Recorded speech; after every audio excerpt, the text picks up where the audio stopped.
বেশ কিছুদিন আমি ভালো করে ভিডিও দিতে পারিনি, তো আজ অনেক দিন পর একটা নতুন রেসিপি শেয়ার করছি। তো রেসিপিটি হলো দোলমা পটল।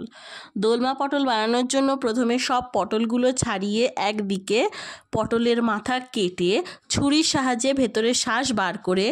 অল্প তেলে নুন ছিটিয়ে হালকা ভেজে তুলে রেখে অন্যদিকে পটলের শাঁসের মধ্যে 4 চামচ সাদা সরিষা ও 5 থেকে 6টা কাঁচা লঙ্কা দিয়ে একসাথে বেটে নিয়ে কড়াইতে অল্প তেলে বাটাটা দিয়ে পুর করে নিয়ে ঠান্ডা করে অল্প অল্প করে একটা একটা করে পটলের মধ্যে ঢুকিয়ে নিয়ে পটল ভাজার তেলে জিরা ফোড়ন দিয়ে 2টো পেঁয়াজ কুচি করে দিয়ে একটা টমেটো কেটে দিয়ে 1 চামচ আদা বাটা ও 1 চামচ হলুদ গুঁড়ো লঙ্কা গুঁড়ো সব মশলা একসাথে কষিয়ে নিয়ে